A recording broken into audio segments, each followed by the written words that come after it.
So we're moving on now to the next part of this presentation, and I'm going to talk about next about healthy eating, and I'm going to talk about sleep, and I'm going to talk about exercise. Many of you out there own a car or maybe have some experience about cars. And you know, if you have a car, you look after it, don't you? You maintain it. You know, if you have it for a long time, if you don't get it serviced, if you don't bring it to the garage and get it looked after, it won't work. You know, if you're going a long journey, a particularly long journey, you need to put water in it, you need to make sure the tires are working okay, you need to make sure that the oil is working right. And you know, if you have a diesel car and you put petrol in it, you can damage it. It may not have any power, it may not work for you. Now think about that. Think about all the time and care you put into minding your car. Now, human beings, we're not cars. And as human beings, we don't live in cars. We live in our body. So it's very important that we look after our body. We look after our mental and physical health. That might be seeing your GP every now and again for a checkup. Or it might be also being aware of what's going on with you, knowing when you don't feel well, when things are not good for you, and getting some help. And that might be talking to a trusted friend, or indeed seeking advice from a GP.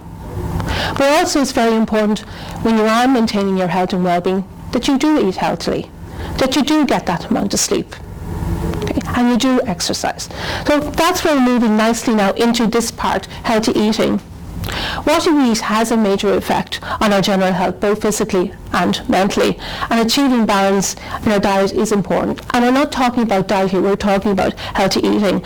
And these are some general guidelines, and I'm just going to let them run through for you. But one of the general guidelines here is about eating a breakfast every day. And we know if we put something into our body, the first start of the day, when we get up in the morning, it sustains us, it helps us through the day. Okay, so these are just some guidelines here. And how about the importance of including protein in our diet? And to avoid those stimulants like caffeine and sugar, because they can give us a quick rush, but then there can be that sudden dip. And stay hydrated. Know the importance of drinking water. Eating plenty of vegetables. Okay. So I'm going to move on next to sleep. Now, sleep is the one thing that we're very busy in our lives we cut down most on. And can any of you remember what it's like if you didn't have a night's sleep? Any of you who have young children maybe been up all night, you know what it's like the next day. Or anyone of you who are living with teenagers and they've got this term all-nighters, and you know what they're like with them the next day. They're not able to eat properly, they still don't get dressed, the only thing they can do maybe is look at TV. So not having enough sleep does affect us. It can affect our concentration, it can affect our focus, it can affect our energy levels. So regular sleep is essential for our health and well-being. The body needs time to rest, relax and replenish itself. The general recommendation is about 8 hours. Okay.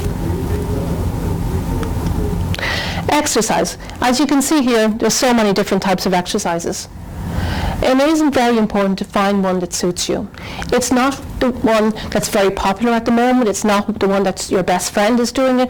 It's the one that fits you, that suits you, and maybe the one that you will enjoy. Okay. So now I'm going to move on to section 4, and this is on mindfulness and building resilience. So here we have a picture, and this is a picture of a lady, and she's walking her dog.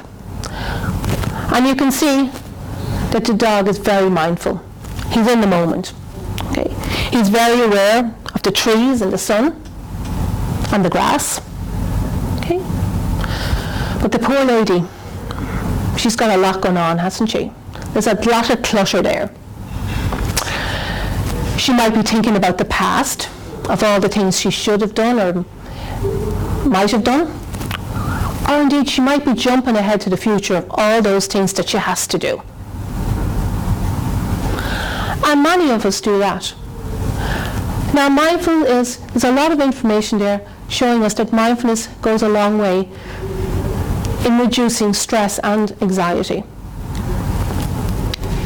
Now, I'm going to give you an example of, say, you meet your colleague on a Friday evening, and you're close to each other. You're good friends, you just meet in the canteen, and your colleague, it's Friday evening, and they blank you. They don't speak to you. And you go home, you're going on the way home that evening and it's on your mind, you know, and you're thinking, God, what was going on with that person that day? Why didn't they speak to me? And Saturday comes into your mind from time to time, okay? So now we have a script going on, maybe a scene from Coronation Street is building up. And then by Sunday afternoon, you know exactly what you're going to say to them on Sunday morning, or on Monday morning when you go into work. You have a whole script, ask them what were they doing. You come in on Monday and they come over to you straight away and they say, listen, I'm so sorry, I was completely away with it, I was somewhere else. There was something going on for me and I just didn't see it there. So you have to tear up the whole script. Okay? So sometimes we spend a lot of time in our heads with negative thoughts, they can be from time to time. So mindfulness is about being in the moment. Okay? So with mindfulness, the past no longer exists. The future is just a fantasy until it happens. And the one moment we actually can experience, the present moment, is the one that we most avoid. Have you ever experienced that time when maybe you're driving your car and somebody breaks suddenly in front of you and you go, because you've been so far, you've been in another world? Or indeed if you're at home with your families and you're still back in work and somebody's saying, have you heard what I've said to you? So I just want you this evening to notice when you're on the way home from work, how much time do you spend in your head and much time do you spend in the past or the future? Okay. And how is that affecting you? Just notice it this evening on your way home. So I'm going to talk a little bit here about relaxation. We all know life is very hectic and life is very busy, and finding time to relax can be very difficult. Okay. So it's important to take time out every day to relax, maybe 5 or 10 minutes. Plan it. Okay. Relaxation can be a few moments of quietness, or it can be joining a hobby or an interest. And there are many different relaxation techniques. And we know that relaxing calms the mind, it slows it down, it gives us a bit of a break from all that, the hecticness of life.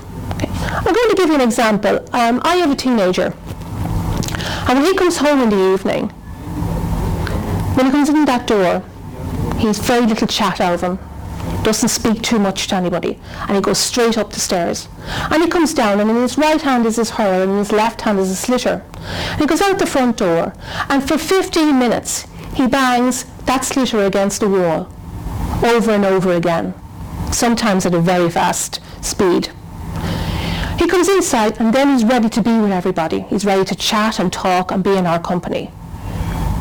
Now, I'm not recommending you go out and buy a hurl or slitter, but what I am saying is find your thing. That's what helps him leave his school day behind him and move from that transition into home life. So you find your thing. You find what works for you. So I'm moving on now to talk about resilience.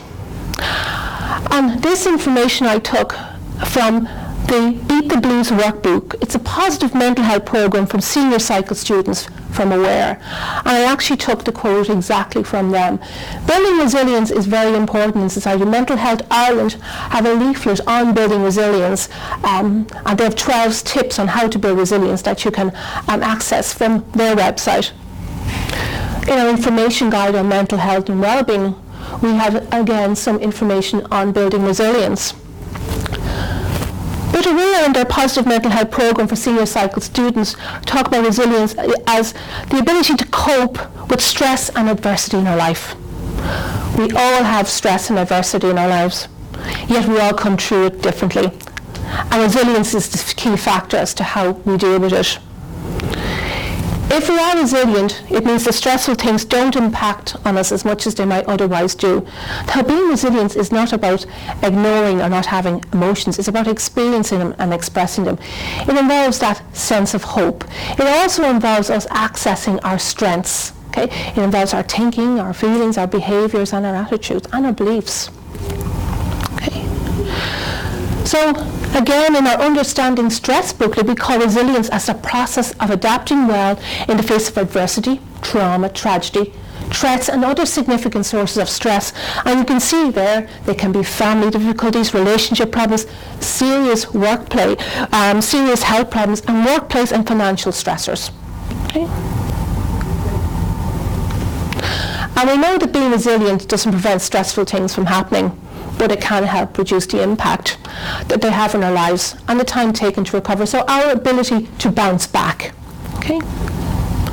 Now here we have a tree, and as you can see, this tree is showing remarkable resilience. Despite its conditions, despite its environment, it's still growing and still flourishing. And sometimes we do that. We show remarkable resilience despite what's going on for us in life. Look at this flower. It had to dig deep in order to grow and survive and to maintain that survival. And sometimes we do have to dig deep. Resilience, it's not a trait that people either have or not have. It can be learned and developed by anyone because it involves learning how to behave, think and act differently. So here we have some tips on building resilience that was taken from our mental health guide. And remember earlier on I gave you an example of myself when I was in the accident emergency room for 24 hours and the only thing I had to eat was a Yorkie bar, and then when I went out I found my car was clamped and I only had a few hours sleep and then I had to go into work the next day. So if that was to go on over a longer period of time for me, maybe to go on for a week or 2 weeks, what would I need to do? How would I build my resilience? Okay. Well, here are some examples. Asking for help. I'd have to ask for help. I'd have to talk to a family member. I'm looking after myself. I couldn't have a Yorkie bar every day for 2 or 3 weeks. And developing good relationships, I probably would have to develop a good relationship, at least with the car parking attendant, but certainly with the hospital staff. Okay.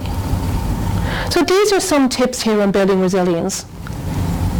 What would have really helped me is talking about my problem to somebody, because that would maybe have relieved my worry. I wouldn't be bottling it up. And it would also give me a sense of perspective on things, maybe to see things from a different light. Okay? I saw this pinned to the creche of a door. So they're teaching, resilience is very important. They're teaching children resilience now, even in creches. So I want you to read this for a moment, give you a few moments to have a look at this. And it's an acronym for resilience, okay? So resilience, remember you are good enough. Everyone is different. Stop comparing yourself. Individuality rocks. Learn something new daily. Involve yourself in what you love doing. Enjoy things that make you happy. And not everyone can be first, second or third. Care about yourself and others. Expect that some days won't be great. Days like this.